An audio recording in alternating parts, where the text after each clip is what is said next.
महाराष्ट्र सरकार में विभागों के बंटवारे के बाद शिंदे गुट में नाराजगी।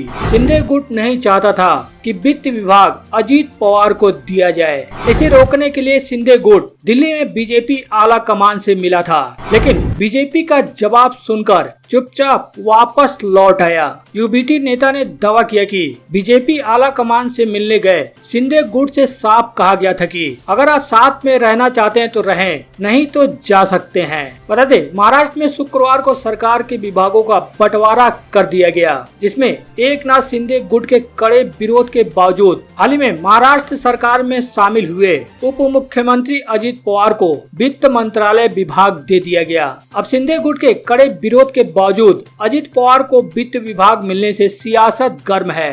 अब इसके मद्देनजर ही यूबीटी यानी उद्धव ठाकरे गुट के सांसद संजय राउत ने चौंकाने वाला खुलासा किया है। संजय राउत का कहना है कि अजित पवार को वित्त मंत्री का पद मिलने के बाद शिंदे गुट के नेता फिलहाल खुशी जाहिर करते हुए तालियां बजा रहे हैं। हालांकि मेरी जानकारी के मुताबिक अजित पवार को वित्त मंत्री पद मिलने से रोकने के लिए शिंदे गुट दिल्ली गया था, लेकिन दिल्ली में उनकी बात किसी ने नहीं सुनी। अलबत्ता दिल्ली में भारतीय जनता पार्टी नेतृत्व की ओर से शिंदे गुट से साफ कहा गया था कि अगर आप साथ में रहना चाहते हैं तो रहें, नहीं तो जा सकते हैं। संजय राउत ने दावा करते हुए कहा है कि इसके साथ ही एक और प्रस्ताव दिल्ली में शिंदे गुट के सामने रखा गया, जिसके मुताबिक अगर आप चाहते हैं कि वित्त मंत्रालय अजित पवार को न दिया जाए तो इसे आप अपने पास रखिए, लेकिन बदले में मुख्यमंत्री का पद अजित पवार को दे दीजिए। संजय राउत का कहना है कि इस प्रस्ताव को सुनने के बाद शिंदे गुट दिल्ली से चुपचाप वापस लौट आया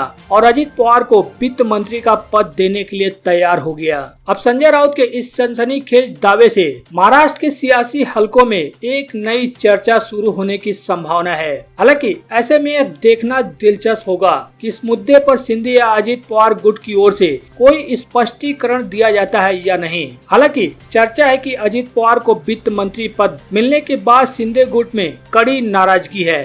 वो इसलिए भी क्योंकि शिंदे गुट ने महाविकास आघाड़ी के सरकार में साथ रहते समय जब अजित पवार वित्त मंत्री थे तब उन पर फंड का आवंटन में भेदभाव का आरोप लगाते हुए शिंदे गुट ने उद्धव ठाकरे से नाता तोड़ लिया था। उस वक्त शिंदे गुट के सभी विधायकों ने अजित पवार पर आरोप लगाए थे। हालांकि अब जब वित्त मंत्री का पद अजित पवार के पास आ गया है तो लिहाजा अब जब शिंदे गुट के विधायक उनसे फंड की मांग करेंगे तो उनकी बात सुनी जाएगी या नहीं, यह भी एक बड़ा सवाल रहेगा।